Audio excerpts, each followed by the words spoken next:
एक नाम, एक लेगेसी और ऐसा सच जो आज तक छुपा के रखा गया है, राज कपूर। जब भी ये नाम सुनते हैं तो दिमाग में आता है आवारा हूं का वो आइकॉनिक सॉन्ग, यूएसएसआर में crore of fans, Dada Saheb Phalke award और बॉलीवुड का द ग्रेटेस्ट शोमैन। लेकिन दोस्तों, आज मैं आपको वो चीज बताऊंगी जो कोई नहीं बताता, क्योंकि हम इंडियंस में एक बुरी आदत है, हम किसी का भी असली चेहरा जाने बिना उसे लेजेंड का टैग दे देते हैं। तो आज सवाल ये है, क्या राज कपूर सच में इस टाइटल के हकदार थे या नहीं थे? जवाब सुनने के बाद डिसीजन आपका होगा कि आप क्या चाहते हैं। एक एम्पायर, एक खानदान, एक एम्पायर। पहले थोड़ा बैकग्राउंड का जान लेते हैं। 14 दिसंबर 1924 पेशावर का किस्सा। ख्वानी बाजार में एक पंजाबी हिंदू फैमिली में पैदा हुए राज कपूर। उनके father Prithviraj Kapoor already industry में एक स्टैब्लिश्ड नाम थे और राज ने अपनी एक्टिंग सिर्फ 10 साल की उम्र में शुरू कर दी थी। देखा जाए तो काफी शॉकिंग चीज है ये। 24 साल की उम्र तक उन्होंने अपना खुद का प्रोडक्शन हाउस बना लिया, आरके फिल्म्स। 70 से ज्यादा फिल्म्स, 20 फिल्म्स डायरेक्ट और प्रोड्यूस की।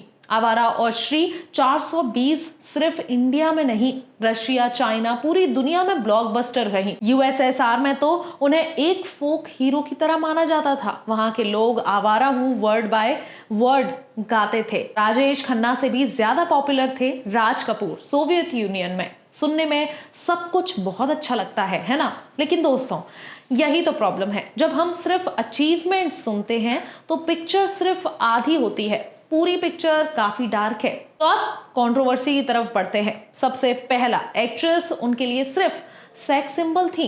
क्यों ये प्रॉब्लम थी? राज कपूर ने बॉलीवुड में एक ऐसी ट्रेडिशन शुरू की जिसके जरिए उन्होंने फीमेल लीड्स की बॉडी को एक सेंट्रल थीम बना दिया। स्टोरी टेलिंग का नहीं, स्पेक्टिकल का। 1978 में आई सत्यम शिवम सुंदरम, ये तो सबने ही देखी होगी। टाइटल एक सैक्रेड हिंदू मंत्र से लिया गया था। सत्य, भक्ति और डिवाइन ब्यूटी को रिप्रेजेंट करता है ये मंत्र। लेकिन स्क्रीन पे जीनत अमन को deep neck blouses, wet sarees और बोल्ड फ्रेम्स में दिखाया गया। कैमरा बार बार उनके बॉडी पे फोकस करता रहा। स्पिरिचुअल स्टोरी पीछे रह गई, बॉडी आगे आ गई। रिलीजियस और मॉरल ग्रुप्स में हंगामा मचा दिया। देव आनंद जैसे स्टार्स ने इसे जब पब्लिकली डर्टी फिल्म कहा, लीगल नोटिसेस आ गए, प्रोटेस्ट हुए।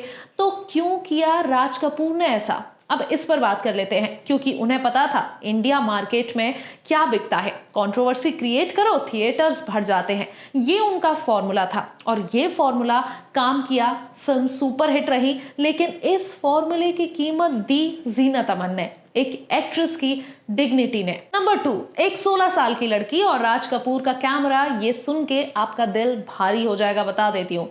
फिल्म बॉबी, ऋषि कपूर और डिंपल कपाड़िया लीड में थे। डिंपल तब सिर्फ 16 साल की थी, एक माइनर, एक बच्ची। और राज कपूर ने उन्हें मिनी स्कर्ट, हॉट पैंट्स और बोल्ड आउटफिट में स्क्रीन पे सेक्सुअलाइज किया। क्यों किया ऐसा? क्योंकि राज कपूर का फॉर्मूला अब एक एडल्ट एक्ट्रेस तक नहीं रुका था। उन्हें शॉकिंग कंटेंट चाहिए था, नई फेस चाहिए थी और एक 16 साल की लड़की की इनोसेंस को उन्होंने अपनी फिल्म के लिए यूज किया।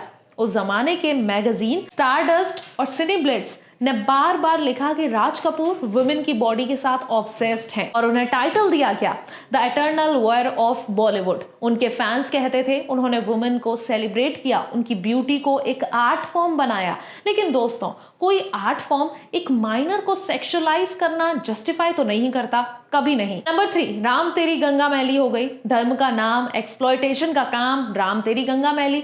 मंदाकिनी एक मासूम पहाड़ी लड़की के रूप में नाम था गंगा, वो नाम जो हिंदुइज्म में एक माता का दर्जा रखता है, जिसे लोग पूजते हैं। और फिर एक सीन आया जो पूरे देश में कंट्रोवर्सी बन गई, एक वाटरफॉल सीक्वेंस जो कि आप सबको याद होगा, जिसमें व्हाइट साड़ी पहनी हुई थी, जो पानी में पूरी तरीके से वेट थी, वो साड़ी कंप्लीटली ट्रांसपेरेंट हो गई।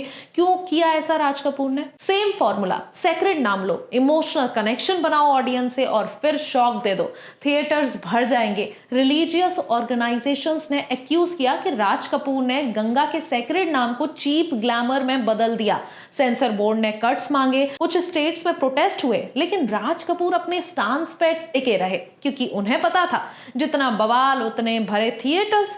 ये था उनका असली लेजेंड कंट्रोवर्सी को मोनेटाइज करना। अब आते हैं पर्सनल लाइफ, शादी, बेवफाई और एक ब्रोकन फैमिली। उस चैप्टर पे आते हैं जो शायद आप सबको दर्दनाक लगे और शॉकिंग भी लगे। राज कपूर की शादी हुई कृष्णा मल्होत्रा से। कृष्णा एक्चुअली उनकी फर्स्ट कजिन थी, पृथ्वीराज कपूर की नानी के भाई की बेटी। बहुत लंबा है, समझ नहीं पाओगे। उस वक्त राज 22 साल के थे, कृष्णा सिर्फ 16 साल की थी।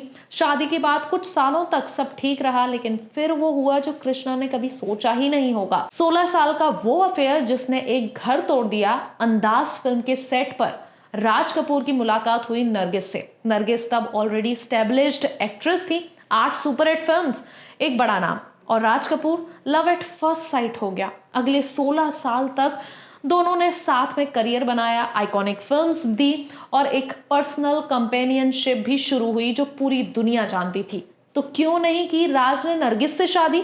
ये क्वेश्चन भी सबके दिमाग में आया, क्योंकि वो कृष्णा को डाइवोर्स नहीं देना चाहते थे। नरगिस ने बार बार कोशिश की, उन्होंने राज से शादी की रिक्वेस्ट की, राज ने हमेशा अवॉइड किया। नरगिस को इवेंचुअली समझ आ गया राज उन्हें फॉर ग्रांटेड ले रहे हैं, और जब ये समझ आया तो नरगिस ने राज को छोड़ दिया। और फिर मदर इंडिया की शूटिंग के टाइम उन्हें दोबारा सुनील दत्त से प्यार हुआ। 1958 में दोनों ने शादी की।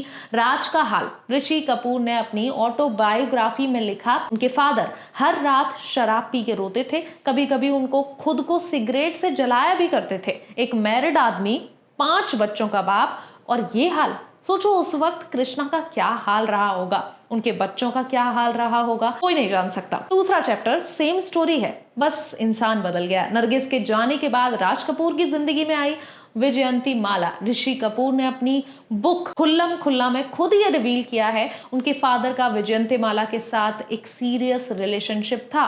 सिचुएशन इतनी सीरियस हो गई कि कृष्णा कपूर घर छोड़ के चली ही गई। ऋषि के साथ Natraj hotel Marine Drive shift हो गई। बाद में चित्रकूट अपार्टमेंट में रहने लगी, जो खुद राज कपूर ने उनके लिए खरीदा था। क्यों हुआ ऐसा? क्योंकि राज कपूर एक ऐसा इंसान था जिसे अपनी चाहत तो थी लेकिन जिम्मेदारी नहीं। उन्हें प्यार भी चाहिए था, घर भी चाहिए था और बाहर की जिंदगी भी चाहिए थी। आखिर राज ने कृष्णा को वापस पाने की कोशिश की, लेकिन कृष्णा तब तक नहीं लौटी जब तक राज ने विजयंती माला वाला चैप्टर बंद नहीं कर दिया। विजयंती माला ने बाद में अपनी ऑटोबायोग्राफी में क्लेम किया कि राज ने ये रोमांस सिर्फ पब्लिसिटी के लिए बनाया था। ऋषि कपूर ने इसे पब्लिकली झूठा कहा। सच क्या था शायद वो दोनों ही जानते हैं, क्योंकि ये कभी बाहर आया ही नहीं। सबसे शॉकिंग रिविलेशन, वो बात जो सुन के आप कांप जाएंगे। दोस्तों, अब मैं आपको वो बात बताऊंगी जिसके बारे में शायद आपने कभी सुना ही नहीं होगा, और सुनने के बाद आप डिसाइड करोगे क्या ये इंसान लेजेंड है, कहलाने लायक, या फिर नहीं। राज कपूर ने एक इंटरव्यू में खुद ये कहा, मैं न्यूडिटी का पुजारी था और ये सब शुरू हुआ मेरी माँ के साथ इंटिमेसी से। हाँ, हुए ना शॉक? हम अक्सर साथ में नहाते थे, माँ को देखना शायद मेरे दिमाग पे गहरा असर छोड़ गया। ये सुन के ऑडियंस और मीडिया दोनों शॉक में आ गए। क्यों ये इतना डिस्टर्बिंग है? क्योंकि एक माँ की इमेज हमारी सोसाइटी में एक पवित्र देवी का होता है, और राज कपूर ने अपनी माँ के साथ बिताए वक्त को एरोटिक या सेंसुअल मेमोरी की तरह पब्लिकली प्रोजेक्ट किया, और यही ऑब्सेशन उनकी सारी फिल्म्स में दिखती रहती है। सत्यम शिवम सुंदरम हो या राम तेरी गंगा मैली, हर जगह वुमेन की बॉडी और सेंसुअलिटी एक सेंट्रल थीम बनी हुई थी। सच कितना गहरा है? राज कपूर को करीब 11 फिल्म फेयर अवार्ड्स मिले, पद्म भूषण, दादा साहेब फाल्के अवार्ड, USSR ने उन्हें फोक हीरो माना, दुनिया भर में उनका नाम हुआ। लेकिन क्या अवार्ड्स एक इंसान की पूरी पिक्चर दिखाते हैं? नहीं, अवार्ड्स उनके काम को मिलते हैं, उनकी क्राफ्ट को मिलते हैं, लेकिन उनकी जिंदगी के वो चैप्टर्स, वो 16 साल की डिंपल, वो नरगिस की टूटी उम्मीदें, वो कृष्णा का दर्द, वो डिस्टर्बिंग रिविलेशन, ये सब कोई अवार्ड नहीं देख सकता। तो दोस्तों, आज के बाद जब भी कोई आपके सामने राज कपूर का नाम लेजेंड कह के ले, एक बार जरूर सोचना, लेजेंड वो होता है जिसका काम भी ग्रेट हो और कैरेक्टर भी। सिर्फ स्क्रीन पे ग्रेट होने से लेजेंड नहीं बनते। घर में, जिंदगी में, रिश्तों में वहां का सच्चा चेहरा दिखाता है कि कोई लेजेंड है या नहीं। और राज कपूर का वो सच्चा चेहरा आज आपने देख ही लिया होगा। तो अब आपका डिसीजन क्या है? हमें कमेंट सेक्शन में अपनी राय जरूर बताइएगा।